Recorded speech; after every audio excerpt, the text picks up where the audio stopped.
Hi. അതെ, ഞാനിന്ന് കുളിക്കാൻ വേണ്ടി പോകാൻ നേരത്ത് ഒരു ടാൻ റിമൂവൽ ഒരു ഫേസ് പാക്ക് ഇടാൻ വേണ്ടിയിട്ട് തീരുമാനിച്ചപ്പോഴാണ് ഞാൻ വിചാരിച്ചത് എല്ലാവർക്കും എന്തായാലും ഇതിപ്പോൾ യൂസ്ഫുൾ ആയിരിക്കും. കാര്യം അത്രയും മാത്രം ടാൻ അടിക്കാനുള്ള ഒരു ടൈമിലാണ് നമ്മളിപ്പോൾ കടന്നു പോയിക്കൊണ്ടിരിക്കുന്നത്. വളരെ എളുപ്പമായിട്ടുള്ള ഒരു ഫേസ് പാക്കാണ്. അതിന് വേണ്ടിയിട്ടുള്ളത് ഈ ഒരു 3 ഇൻഗ്രീഡിയൻസ് ആണ്. ഒന്ന് കോഫി പൗഡർ, പിന്നെ ഞാനൊരു ഗ്ലാമറിന് വേണ്ടിയിട്ട് ഓറഞ്ച് പീൽ പൗഡർ എടുത്തിട്ടുണ്ട്. ഇതിന് പകരം നിങ്ങൾക്ക് കടലമാവ് ചേർക്കാം, പിന്നെ മുൾട്ടാണി വിത്തി ചേർക്കാം, എന്തായാലും ചേർക്കാം. ഒന്നുമില്ല, ഇതില്ല എങ്കിലും നിങ്ങൾക്ക് പ്രശ്നമൊന്നുമില്ല. ബട്ട് എന്തെങ്കിലും ഒന്ന് ആഡ് ചെയ്യുന്നത് നല്ലതായിരിക്കും നിങ്ങളുടെ സ്കിൻ ടൈപ്പിനനുസരിച്ച്. ഞാനിവിടെ ഓറഞ്ച് പീൽ എൻ്റെ കയ്യിലുള്ളതുകൊണ്ട് അത് ആഡ് ചെയ്തു. മിക്സ് ചെയ്യാൻ വേണ്ടിയിട്ട് തൈര്, പാലെടുക്കാം, റോസ് വാട്ടർ എടുക്കാം, സാധാരണ വെള്ളം എടുക്കാം, തൈര് എടുക്കാം. ഇപ്പോൾ എൻ്റെ ഉണ്ടായിരുന്നു. അപ്പോൾ ഇത്രയും എടുക്കുക. മിക്സ്. അതിന് മുന്നേ എന്ത് ചെയ്യണം? ഫേസ് നന്നായിട്ട് ക്ലെൻസ് ചെയ്ത് വയ്ക്കുക. എന്നതിന് ശേഷം മാത്രമേ ഇതെടുക്കാൻ വേണ്ടിയിട്ട് പാടുള്ളൂ. പിന്നെ കോഫി പൗഡർ ഒരുപാട് അങ്ങോട്ട് എടുക്കണ്ട. കാര്യം ഫേസിൽ നിന്ന് ആ കറ പോകില്ല. ഓക്കെ, മിക്സ് ചെയ്തിട്ടുണ്ട്. ഇത് ഫേസിൽ ഇട്ട് കൊടുക്കുക.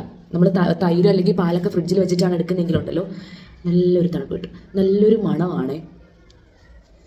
അപ്പോൾ ഇത് ഫേസ് കംപ്ലീറ്റ് അപ്ലൈ ചെയ്ത് ഒരു 10-20 മിനിറ്റ്സ് കേട്ടോ. ഇത് പെട്ടെന്ന് തന്നെ നമ്മുടെ ഫേസിലേക്ക് അബ്സോർബ് ആയിക്കോളും. ഓക്കെ, അപ്പോൾ ഞാൻ എടുത്തത് മൊത്തം ഞാൻ എൻ്റെ ഫേസിലും എൻ്റെ ഡ്രസ്സിലുമായി. ഡ്രസ്സിലാവാതെ സൂക്ഷിക്കുക, ടാൻ പോവില്ല, ഇതിനകത്തുള്ള അതിൻ്റെ സ്റ്റെയിന് പോവില്ല. ഓക്കെ, അപ്പോൾ ഞാൻ ഇട്ടിട്ടുണ്ട്. ഇനി നമുക്ക് 20 മിനിറ്റ്സ് കഴിഞ്ഞ് വാഷ് ചെയ്യാൻ നേരത്തെ കാണാം. ബൈ. ഓക്കെ, അപ്പോൾ 20 മിനിറ്റ്സ് ആയിട്ടുണ്ട്. നമുക്കൊന്ന് വൈപ്പ് ഓഫ് ചെയ്ത് ഞാൻ കാണിച്ചു തരാം. അപ്പോൾ നിങ്ങൾക്ക് മനസ്സിലാവും. ഒരു ഡിഫറൻസ് തോന്നണില്ലേ? ഓക്കെ, അപ്പോൾ ഇത്രയേ ഉള്ളൂ സംഭവം. അപ്പോൾ നിങ്ങളിത് ട്രൈ ചെയ്ത് നോക്കുക, വീക്ക്ലി ട്വൈസ് ഒക്കെ ട്രൈ ചെയ്ത് നോക്കുക. അപ്പോൾ ഞാനിതിപ്പോൾ രണ്ടാമത്തെ ടാൻ റിമൂവൽ മെത്തേഡാണ് പറഞ്ഞിരിക്കുന്നത്. നിങ്ങൾക്ക് സ്യൂട്ടബിൾ ആവുന്ന ഏത് മെത്തേഡാണെന്ന് വെച്ച് കഴിഞ്ഞാൽ അത് നിങ്ങൾക്ക് ചൂസ് ചെയ്യാം. ഓക്കെ, അപ്പോൾ അത്രയൊക്കെ ഉള്ളൂ. അപ്പോൾ ഇതുപോലത്തെ വീഡിയോസിന് വേണ്ടിയിട്ട് എൻ്റെ ചാനൽ ജസ്റ്റ് ഒന്ന് സബ്സ്ക്രൈബ് ചെയ്ത് വെച്ചേക്കാം. അപ്പോൾ നെക്സ്റ്റ് വീഡിയോയിൽ കാണുന്നവരേക്ക് ബൈ.